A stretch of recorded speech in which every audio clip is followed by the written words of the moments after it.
कितनी आसानी से हम बोल देते हैं ना कि बस मैं डरपोक हूँ या फिर फलान इंसान डरपोक है। मतलब हम पर ये डर मेरे अंदर स्टोर कैसे हुआ?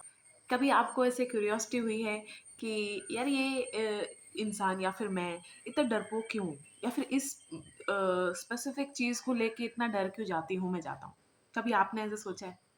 अगर हाँ, तो इस वीडियो में हम वही बातें करने वाले हैं कि अननोन फियर्स आपने देखे ना। अननोन फियर्स अगर मैं एक्सप्लेन करूँ टाइप्स से ही आपको पता चल जाएगा कि कोई भी काम करने जाते हैं, बैकग्राउंड में एक अजीब सा एक डर चलता रहता है कि व्हाट इफ ये हो गया, व्हाट इफ वो हो गया, मुझे अपोजिशन बहुत ज़्यादा मिल गया। तो बहुत हर तरह के हर टाइप के हो सकते हैं। ठीक है, तो शुरू करते हैं वीडियो। अननोन फियर्स का डायरेक्टली रिलेशन या फिर लेना देना सिर्फ लाइफ चॉइसेस की वजह से होता है। और लाइफ चॉइसेस का मतलब मुझे पता है एक ही सेंटेंस में हम ये नहीं बोल सकते हाँ लाइफ चॉइसेस ऐसे है तो डर बैठ गया, नहीं। द वे यू डिड किसी भी काम को करने के लिए बहुत सारे रास्ते होते हैं। तो आपने कौन से रास्ते अपनाए, उसे मैं लाइफ चॉइसेस कह रही हूँ, उसे मैं चॉइसेस कह रही हूँ। 3-4 डर तो बहुत ज़्यादा ही आपने सुने होंगे लोगों के मुंह से। ट्रस्ट इश्यूज होते हैं बहुत ज़्यादा कुछ लोगों को। ठीक है, वो डरते हैं लोगों के साथ कनेक्शन, इवन कन्वर्सेशन भी नहीं करते, है ना। ट्रस्ट इश्यूज अननोन फियर में बहुत ज़्यादा ही फेमस है। और एक होता है डिससेटिस्फाइड रहना कि व्हाट इफ ये लॉन्ग रन के लिए मैं इसमें खुश ना रहूं। ठीक है, ये भी अननोन फियर में आता है। अ, मुझे स्नीकी रहना पड़ेगा, अदरवाइज मुझे या तो दिमाग में कुछ लोग आते हैं या फिर ऐसे लोग ऐसा दिमाग में आता है तो स्नीकी मुझे रहना पड़ेगा। अदरवाइज मतलब अंडरग्राउंड या फिर कोई काम है ना, बिहाइंड द सीन्स मुझे करना है। ये भी अननोन फियर्स में आता है। अब जब मैंने बोला ना कि लाइफ चॉइसेस यानी कि किसी काम को करने का आपका वे क्या था, उससे ये क्यों डायरेक्टली इम्पैक्ट पड़ रहा है आपके फियर्स का। किसी भी काम को करने को कोई भी वे अपनाते हो ना, तो आपके माइंड में एक पैटर्न अनलॉक हो जाता है। जैसे बड़ी सिंपल सी बात है कि किसी चीज़ को करना है तो मैं अपने कन्वीनियंस के हिसाब से ही अलाइन करूँगा स्टेप्स को, करूँगी स्टेप्स को कि मैं इस वे में करना चाहूँगी, है ना। तो समझ लो आपने एक पजल का सोल्यूशन ढूंढ लिया है। अब ये सोल्यूशन हमेशा आपके दिमाग में स्टोर रहने वाला है। और ये जो स्टोर रहेगा, जब फिर से आगे कोई सिमिलर टास्क या कोई भी टास्क आता है, सबसे पहले ये पैटर्न हाईलाइट होगा आपके दिमाग में। ऐसे कर लेते हैं, ऐसे कर लेते हैं। ठीक है, समझ में आ रही है मेरी बात? मैं जितना हो सके सिंपल वे में बता रही हूँ। इसका सोल्यूशन है क्या? मैं ना इसको एक लैडर की तरह देखती हूँ। लैडर, स्टेयर्स जो भी ले लो, ठीक है। आप सोचो, आप पौड़ियाँ चढ़ते चढ़ते टॉप पे पहुंच गए हो कहीं पे। टॉप मतलब उसके आगे अब और चढ़ने को सीढ़ियाँ नहीं है। ये है, आपने एक काम को करते करते एक पैटर्न अपने अंदर बना लिया। इसको मैं सीढ़ियों की तरह देखती हूँ कि चढ़ते चढ़ते चढ़ते चढ़ते पहुंच गए। अब आपको उतरना नीचे, तो आप नीचे स्टेप बाय स्टेप उतरोगे ना। अगर आपने सोचो, एग्जाम्पल में समझाते हो, क्या आप आंख बंद करके नीचे उतरना चाहोगे? तो सीढ़ियां उतरते वक्त आपको आंखें तो बंद नहीं करनी है। ये थोड़ी है कि आंख बंद करके ना फिर आपको बहुत ज़्यादा एफर्ट लगाना पड़ेगा कि मैं मेरे कदम कहाँ जा रहे हैं। आंख बंद करने को मैं कहती हूँ कि ना मुझे अपने लाइफ चॉइसेस से ना बहुत शर्म आ रही है, क्रिंज आउट हो रहे हैं। मतलब अपने आप से ही ऐसा बोलना कि हाँ मुझसे हो गया, अब छोड़ो छोड़ो छोड़ो। आपको कोई भी चीज़ को इग्नोर नहीं करना है कि मैंने ये क्यों किया था। हर चीज़ को ना अपने सामने एज इट इज़ रखनी है कि उस वक्त मैंने ये सोचा था इसलिए मैंने ऐसे कर दिया, चाहे वो कुछ भी हो। ये भी एक फैक्ट बात है कि आपकी गलतियाँ जो आपने की है ना, वो आ आपके अंदर बहुत मैग्नीफाई होके उसका असर दिखता है। सामने वाले तो अपने हिसाब से ही जज करेंगे, लेकिन आपके अंदर ना वो एक अलग ही कहानी, अलग ही इम्पैक्ट देता है। इसीलिए we tend to ignore few details कि चल मेन सॉल्यूशन पे जाते हैं, वो सब छोड़ दो। वो जो आपने छोड़ा है ना छोटे-मोटे डिटेल, वो ना एक जैसे होता है ना कि कई बार कोई गाना स्टक रह जाता है, कोई स्टोरी या कुछ डायलॉग्स कुछ दिमाग में स्टक रह जाता है, वैसे स्टक रह जाते हैं वो डिटेल्स क्योंकि आपने जब उनको एक्नॉलेज नहीं किया, वो यहीं रह गए। जब हम सीढ़ी से नीचे उतर रहे हैं, यानी कि हम उस पैटर्न को देख रहे हैं कि कैसे कैसे कैसे हम यहाँ तक पहुँचे। जब हम वापस उस पैटर्न तक जा रहे हैं, उसकी जड़ तक जा रहे हैं, तो हमें हर डिटेल को देखना है। हमें ये नहीं कहना कि चलिए इसको इग्नोर कर देते हैं, ये इग्नोर कर देते हैं, चल छोड़ इसको। नहीं, आपको अगर समझना है कि मुझे डर लगता क्यों रहता है, मुझे ट्रस्ट इश्यूज होते क्यों रहते हैं, तो आपको पूरी जड़ तक पहुंचना ही पड़ेगा। और उसके लिए टाइम भी लगता है, प्लस डिटेल्स भी लगते हैं कि अच्छा यहाँ से फिर मैं यहाँ गया था, अच्छा ये सोचने के बाद मैंने ये किया था, अच्छा ये सोच मुझे इस वाली सोच तक लेके गई। तो आपको हर डिटेल को ऐसे ही देखना है। अब सोचो आप सीढ़ी से उतर रहे हो फास्ट। जब हम फास्ट उतरते हैं तो डर बढ़ता है कि कम होता है? वो एक एड्रेनलिन रश तो आता है, साथ में साथ एक डर भी होता है कि गलती से एक मतलब आधा पाँव भी सीढ़ी में नहीं रखा गया तो सबके सब धड़ाम। जल्दी जल्दी आप जल्दी जल्दी फास्ट इवेंट्स को गो थ्रू करना कि हाँ हाँ चल चल चल, ऐसे हुआ था, हाँ चलो ऐसे हुआ था। ऐसे भी नहीं करना है, क्योंकि भागने से ना बहुत सारी चीज़ें छूट जाएंगी। मतलब आप में हिम्मत है कि आप नीचे उतर रहे हो, लेकिन आप स्टेप बाय स्टेप नहीं जाओगे तो आप भाग रहे हो ना, बहुत सारे स्टेप्स स्किप हो जाएंगे। होता है ना कि जब हम जैसे पेस आपकी स्पीड पकड़ती जाएगी, उतना ही आप स्किप करते जाएंगे। मतलब एक एक एक एक एक करके जल्दी जल्दी उतरने में ज़्यादा टाइम लगता है। तो इसलिए हम क्या करते हैं कि जब नीचे उतरते हैं तो एक या दो पौड़ी को, एक या दो सीढ़ियों को इग्नोर कर देते हैं। वो भी हेल्प नहीं करेगा पैटर्न को पूरी तरह समझने के लिए। आप सोचो आप एक्सट्रीमली स्लो चल रहे हो, टाइम खराब हो रहा है, प्लस आपके पैर भी दुखेंगे। बारिश हो रही है इसलिए आवाज़ आ रही होगी।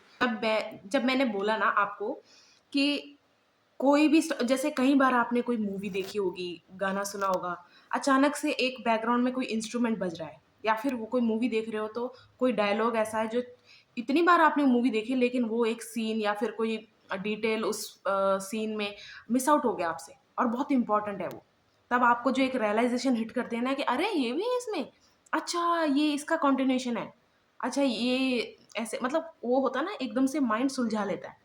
आप बहुत इंटेलिजेंट हो, लेकिन माइंड को वो एक होता ना कि माइंड को खेलने के लिए एक एरिया देना पड़ता है। अगर आप माइंड को ऐसे लिमिटेड कर दोगे ना कि इतना ही सोच, ज़्यादा मत सोच, तो वो सारे डिटेल ग्रैब नहीं कर पाता और उसकी वजह से सारा पैटर्न समझ नहीं आता। अब सोचो आप कभी भी सीढ़ियों से ऐसे बैठ के उतरे हो, बचपन में करते थे ना, हम बैठ बैठ के उतरते थे, कपड़े फट जाएंगे इवन स्किन भी आपकी स्किन भी फट सकती है। तो क्या आप अपने पैटर्न को समझने के लिए घसीट-घसीट के लेके जाना चाहते हो कि यार मुझे नहीं करना, इमोशंस के साथ हार्श क्रिटिक बन जाते हो आप कि यार मैंने ऐसे क्यों किया, ऐसे-ऐसे। जब समझना ही है पैटर्न को और आप अपने आप से ही बात कर रहे हो, तो हाँ, हर चीज़ें कन्फ्रंट करोगे आप अपने साथ कि यार मैंने ये क्यों किया था यार? यार मैंने ऐसे क्यों कर दिया इसको? वो ठीक है, लेकिन जब आप उस चीज़ को सुलझा रहे हो ना, तो सिर्फ़ इमोशंस में अटक के नहीं रहना है। बस यही है इसका मतलब। अब आप सोचो कि आप कभी ऐसे सोचते हो कि मुझे नीचे उतरना ही नहीं है, मैं यहीं खड़ा ठीक हूँ, तो क्या बढ़ेगा? फ्रस्ट्रेशन। यानी कि मैं इस पैटर्न के साथ खुश हूँ, तो आपकी सिर्फ़ फ्रस्ट्रेशन ही बढ़ती रहेगी लाइफ़ में। और लास्ट होता है मैं कूद जाता हूँ सीधा। होता है ना टॉप से मैं सीधा नीचे कूद जाता हूँ। सोचो कितना बुरा हाल होगा धड़ाम से जब गिरोगे आप। पैर तो टूटेंगे ही टूटेंगे, पता नहीं क्या कुछ होगा। तो आपको ऐसा भी नहीं है कि उस चीज़ को बंद करके रख देना है, या फिर होता ना कि भाड़ में जाए ये सब, मुझे कोई लेना देना ही नहीं है, मतलब मौका ही नहीं दिया आपने। इससे जो हील होता है ना, बार बार आप ये वर्ड सुनते होगे कि हील हो रहा हूँ मैं, हील हो रही हूँ, आप लाइफ लॉन्ग ही होते रहते हो।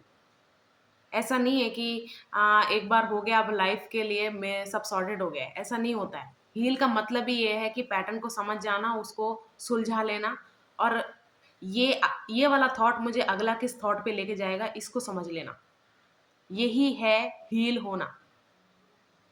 और इसमें हर कोई, मतलब इसमें कोई रॉकेट साइंस नहीं लगेगा, लेकिन बहुत टाइम से जो आपने नहीं सोचा, बहुत टाइम से जो ध्यान नहीं दिया, जब उस पे ध्यान देना शुरू करोगे ना, तब थोड़ा पेशेंस रखना कि ये बहुत टाइम का है, मुझे एकदम से समझ नहीं आएगा, इसलिए मैं अपने आप को पेशेंस दूँगा। जब आप तंग हो जाओगे ना किसी भी एक इमोशन से, तभी आप उसका सॉल्यूशन ढूँढोगे। जैसे हम लोग कहते हैं ना कि जब इसके घुटने टिकेंगे ना तब जाके कमाने जाएगा या जाएगी। मतलब अभी तक मजबूर नहीं हुआ है उस चीज़ को सॉल्यूशन देने के लिए, इसलिए वो सॉल्यूशन दे नहीं रहा है, दे रही है। अब हीलिंग भी ना एक ऐसा प्रोसेस नहीं है कि अच्छा क्या-क्या करना है ऐसे बताओ। सबसे पहला स्टेप ही आप सुनोगे ना, आपको सबसे पहला जो कदम आपको उठाना है ना, वो सुनोगे आप हैरान रह जाओगे।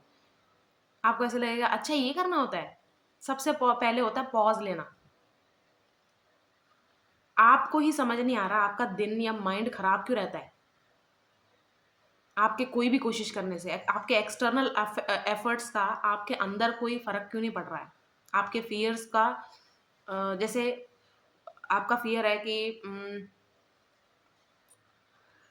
अभी तक आपने फ़िगर आउट नहीं किया कि आपका पर्पस क्या है? या फिर आपको करना क्या है? किस चीज़ में आपको करने में मज़ा आ रहा है? उसी से आपको अर्निंग भी मिल जाए, ये आपने फ़िगर आउट नहीं किया है अभी तक। तो आपका फ़ियर होगा कि मेरा क्या होगा? बहुत सारे लोग दूसरों के पास जाते हैं, मुझे समझ नहीं आ रहा। हम हर जगह दुःख ही एक्सप्लेन कर रहे हैं। हम हर जगह जाके जो डिस्कस कर रहे हैं ना, वो आफ्टर इफ़ेक्ट है। क्योंकि एग्ज़ैक्टली क्या हो रहा है, एग्ज़ैक्टली मैं क्या महसूस कर रही हूँ, ये सिर्फ़ मुझे ही पता है। तो ये किसको सॉल्यूशन देना है? आप ही को देना है। कई लोगों को ये भी नहीं पता होता कैसे लोगों के बीच में रह के मैं खुश होऊँगा या होऊँगी। एडजस्ट कर रहे हो। एडजस्ट करने का रीज़न भी हो सकता है, मजबूर भी हो सकते हैं या फिर वो डर में हो सकते हैं कि अगर यहाँ से निकल गया और इससे अच्छा नहीं मिला तो ये भी जाएगा, वो तो मिला ही नहीं।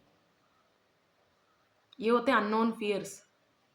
हीलिंग अगर सोच लिया है, अगर आप अब मजबूर या फिर अब आप डिसीज़न आपने डिसाइड कर लिया है, नहीं यार अब मुझे हटना है।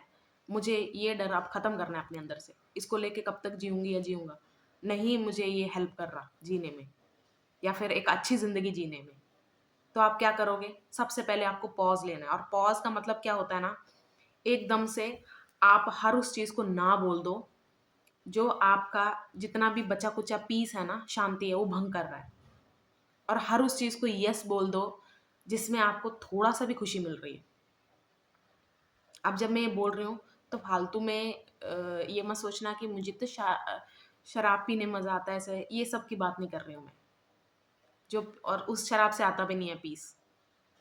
शांति शराब से नहीं मिलती। वो चीज़ों को सॉल्यूशन देने के बाद ही मिलती है। वो चीज़ों को सॉल्व करने के बाद ही मिलती है।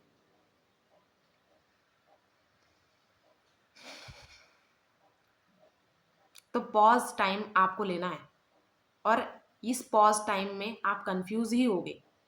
2 पॉज़ लेने होते हैं। एक जब सॉल्यूशन जस्ट मिलने वाला होता है, एक जब सॉल्यूशन कुछ नहीं मिल रहा है, आप कन्फ्यूज़्ड हो, हर चीज़ को रिलेट कर रहे हो। करंटली जो चल रहा है, आप सब उस पे ब्लेम डाल देते हो, लेकिन बाद में आपको पता चलता है कि आपका मूड खराब होने में बहुत चीज़ों का और बहुत साल पुरानी चीज़ों का हाथ है।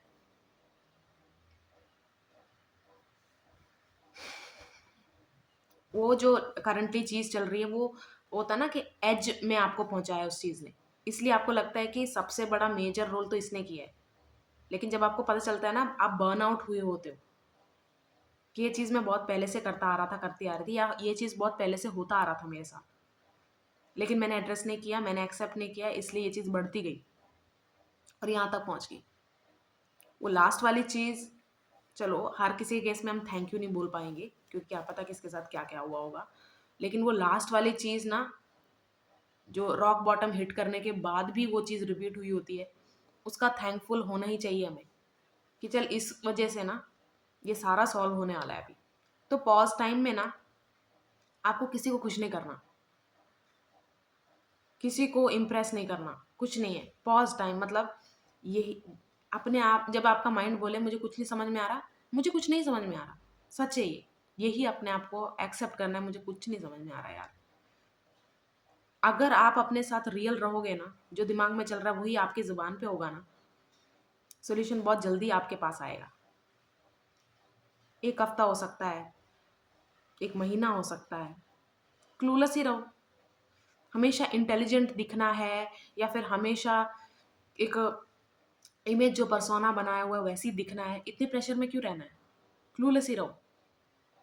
थोड़ा अगर नहीं तो आइसोलेट कर लो अपने आप को। आइसोलेट का मतलब ये नहीं होता कि कहीं पहाड़ों में चले जाओ।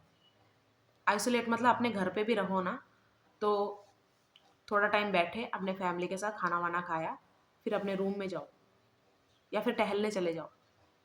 आइसोलेशन अंदर से होता है। जब हम बाहर से दिखाते हैं ना, उसका मतलब होता है हम अटेंशन डिप्राइव्ड है कि अगर मैं बाहर कुछ चीज़ जता रही हूँ तो इसका मतलब ये है ना कि मुझे सामने वाले से कोई एक्सपेक्टेशन है। लेकिन जब मैं अंदर से आइसोलेशन को अपना रही हूँ, मुझे किसी से कुछ उन्हें मतलब कोई सजेशन नहीं चाहिए, मैं खुद से समझना चाहती हूँ। पॉज टाइम के बाद लेटिंग आउट पीरियड होता है, फेज होता है ना कि एकदम से आप जब क्लूलेस रहे तो हर वो चीज़ याद आएगी जब आप नीचे गिरे थे, जब आपके साथ बुरा हुआ था, या आपने खुद ही के साथ बुरा किया था, या आपने किसी और के साथ बुरा किया था। तो लेटिंग आउट फेज भी आएगा जहाँ आप रो रहे होगे, अपने आप से गुस्सा रहोगे, सब कुछ। लेकिन आपको ये सब दबाना नहीं है इमोशन, आपको सब let out, you have to let it out. सब कुछ ऐसे बाहर आने दो कि यार मैंने क्यों किया, यार ऐसे नहीं करना चाहिए था यार, हाँ ये भी हुआ था, ऐसे भी हुआ था, हर चीज़। जब आप क्लूलेस रहते हो ना, देखो दिमाग ना चैलेंज पे चलता है। आप बोलो मुझे कोई समझ में आ रही है चीज़, तो एकदम से आपको कंफ्यूज कर देगी, अब आ रही समझ, इसका क्या करेगी, इसका क्या करेगी। जैसे आप बोलोगे मुझे समझ नहीं आ रही, होल्ड माई वाटर मैं समझाता हूँ। दिमाग चैलेंज पे चलता है, आप उसको कैसा चैलेंज देना चाहते हो, दोगे, वो आप पे डिपेंड करता है। तो जब आप माइंड को, इतनी इंटेलिजेंट चीज़ को आप क्लूलेस रखोगे, तो वो हर वे ढूंढ के आपको देगा कि तूने ये भी तो किया था, तूने ये भी तो किया था, इसलिए तेरा दिमाग खराब है अभी है ना। तो जब वो सब कुछ ला रहा है ना, मेमोरीज वापस ला रहा है, ऐसी भी मेमोरीज जो आपको लगा था है ये भी, हाँ याद तो आ रहा है अब, वो सब भी याद आएगा। हर वो छोटी छोटी चीज़ें जो आपने इग्नोर कर दी सब याद आएगा। लेटिंग आउट पीरियड के बाद आइडिया, एक आइडिया आपको स्ट्राइक करेगा। कुछ भी हो सकता है, मैं बिल्कुल भी एक्सप्लेन नहीं करूँगी कैसा कैसा दिखेगा। कुछ आइडिया या फिर कोई एक थॉट होगा जो अटक जाएगा, ये करें, ये करें, ये करने का मन कर रहा है, ऐसे करें, ऐसे करें। आपने इस चीज़ को एकदम से नहीं करना है, इसको टाइम देना है।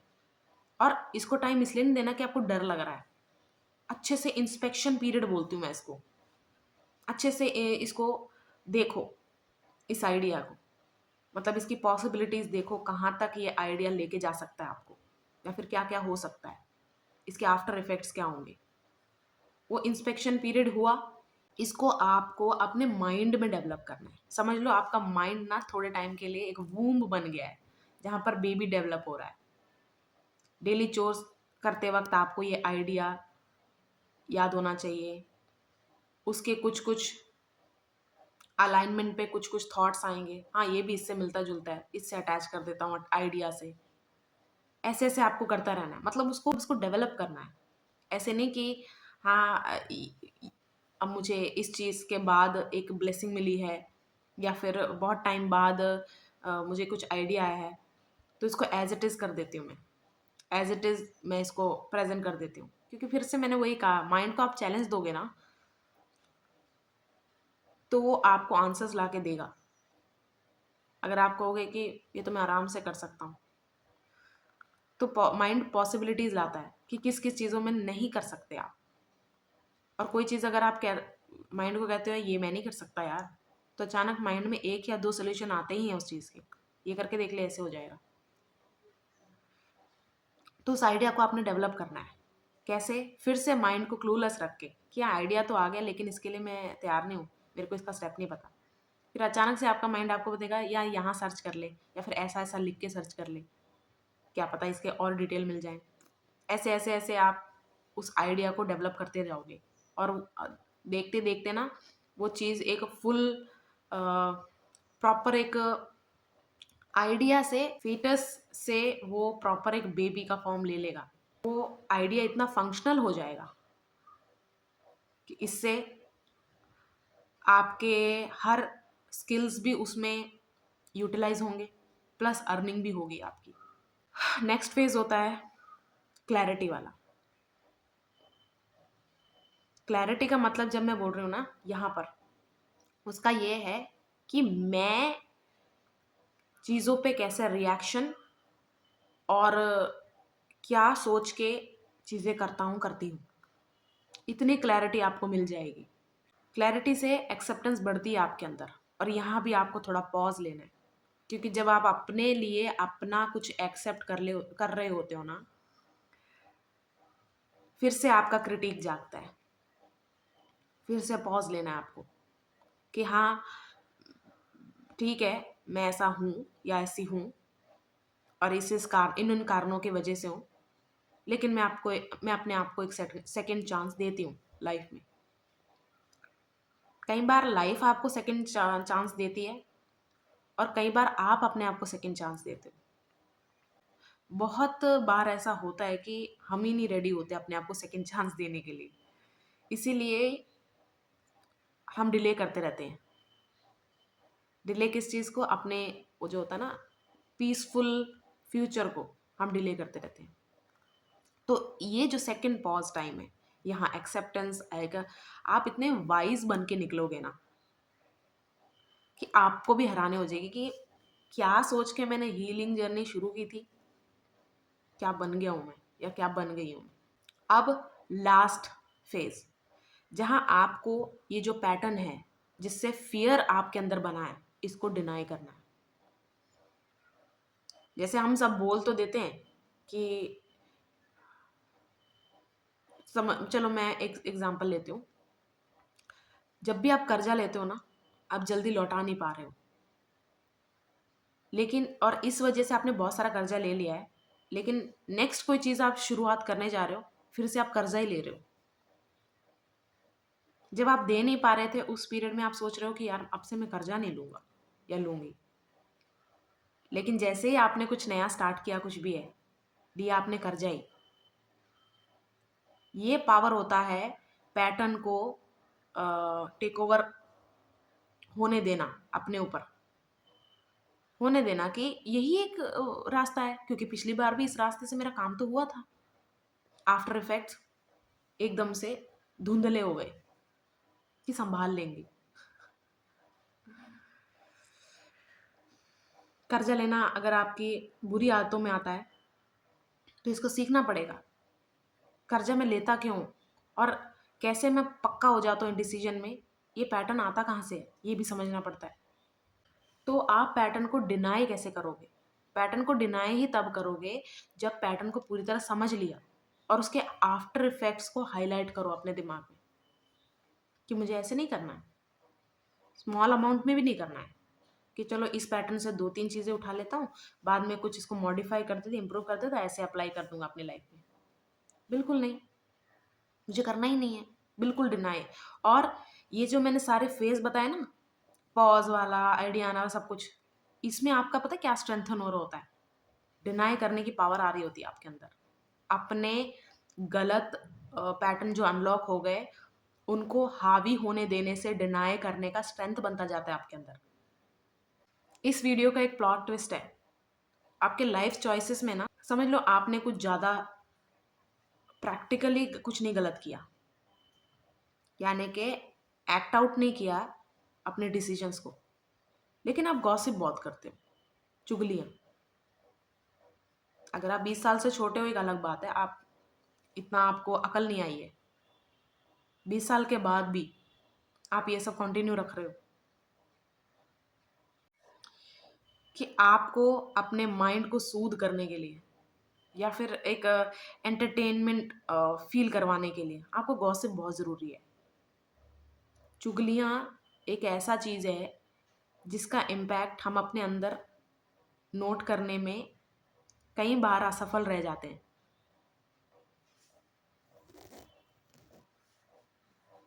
अब आप कहोगे कि मैं कर्म फल वाइज बोल रही हूँ, वो तो है ही है, वो तो है ही है। लेकिन चुगलियों से आप अपनी क्षमता किस किस चीज़ में मार दे रहे हो, वो मैं थोड़ा एक्सप्लेन करती हूँ। जब भी, और ठीक है, षड्यंत्र रचना एक अलग बात है, उसको चुगली नहीं बोलते। षड्यंत्र मतलब होता है एक फुल प्रूफ प्लान, उसका हर कंस्ट्रक्शन का हर एक साइड आपको पता है कि मैं क्यों बोल रहा हूँ, क्या है इसका, मेरा मोटिव क्या है, सब कुछ। चुगलियाँ गॉसिप वो नहीं है। षड्यंत्र और चुगलियाँ बहुत अलग चीज़ें हैं। षड्यंत्र मतलब मुझे पता है मैं क्यों कर रहा हूँ या क्यों कर रही हूँ। चुगलियाँ है मज़ा आ रहा है। देखा ना आपने, लोग कितनी क्रिएटिविटी डालते हैं। क्रिएटिविटी से मेरा मतलब क्या है, वो पॉसिबिलिटीज डालते हैं। इसने वो इसलिए तो नहीं किया होगा, तुझे पता है उसके साथ ये भी हुआ था, क्या पता उसने इसलिए किया हो, क्या पता उसको ये चाहिए हो। पॉसिबिलिटीज, क्या पता, वट इफ। तो जो क्रिएटिविटी डाल रहे हो आप उसमें, फिर से आपने कोई पैटर्न अनलॉक कर लिया है। उससे जो आप चुगलियां करते रहे ना, वो एक दिन आप भी कर लोगे, आपको पता ही नहीं चलेगा। आप किसी को किसी चीज़ के लिए गलत बोलते रहे, एक दिन आप भी अपना अप्लाई कर दोगे, आपको पता ही नहीं चला आपने क्यों किया। चल करके देखते हैं। क्योंकि हमें नहीं पता होता कि जब हम किसी चीज़ से इंटरेक्ट कर रहे हैं ना, थोड़ा बहुत ऑब्जर्व भी कर रहे हैं उसको।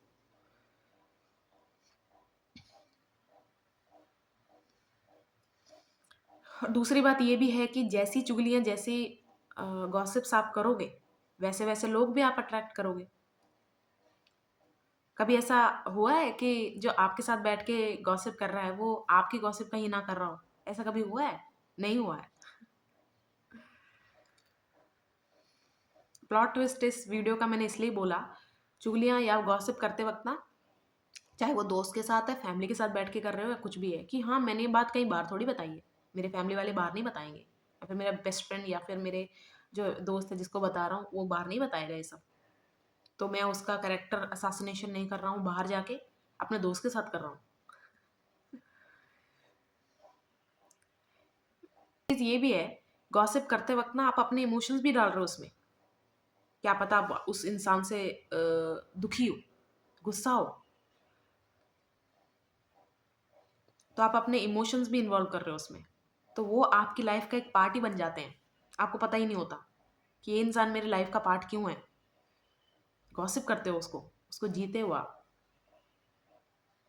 आपके दिमाग में रह जाता है। जब आप होता है ना कहीं पे भी, कहीं पे कभी भी आपके साथ ऐसा हुआ है कि रैंडमली कोई टीवी टीवी स्टार या फिर मूवी स्टार दिमाग में आ जाता है। हम उसके बारे में कुछ यूट्यूब में देखा होगा, कुछ ऐसा नेगेटिव देखा होगा या पॉजिटिव, तो दिमाग में रह जाता है कि यार मैं इसके बारे में क्यों सोचूं। जिस चीज़ से भी आप इंटरेक्ट कर रहे हो उसका एक थोड़ा सा अंश आपके अंदर रहने वाला है। तो आपको डिसाइड करना है कि किस चीज़ को लेके और क्या आपको गॉसिप करना है। गॉसिप करना ही नहीं चाहिए, वो एक अलग बात है, लेकिन हाँ आपकी आदत जल्दी छूटने नहीं वाली है, तो क्या कर रहे हो इस पे ध्यान दो।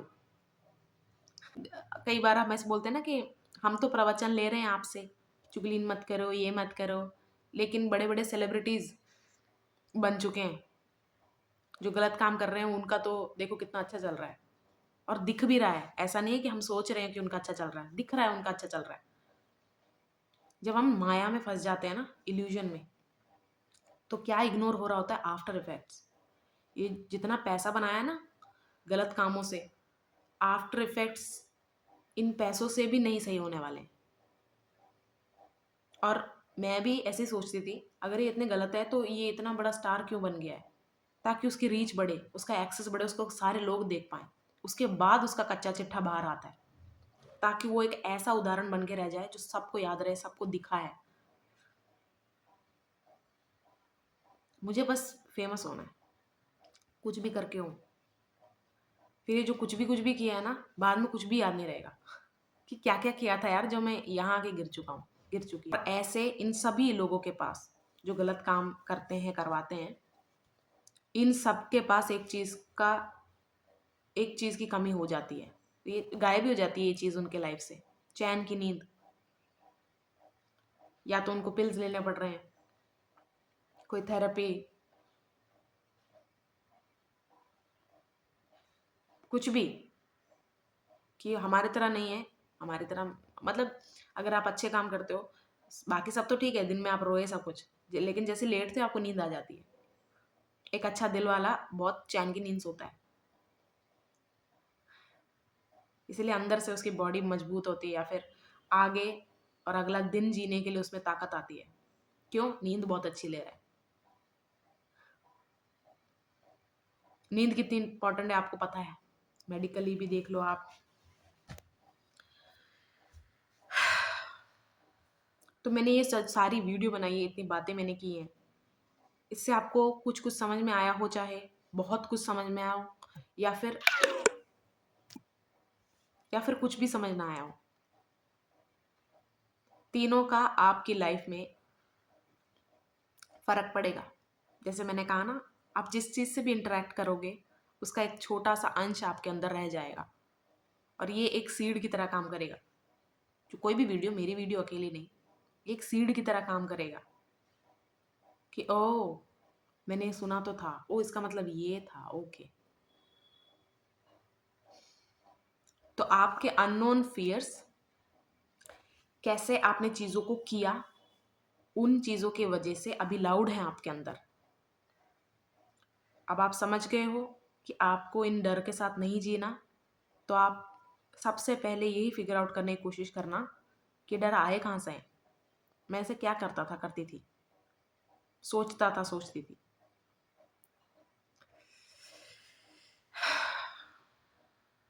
Best of luck. ओके, तो यही था एंड इस वीडियो का। अगले वीडियो में मिलते हैं।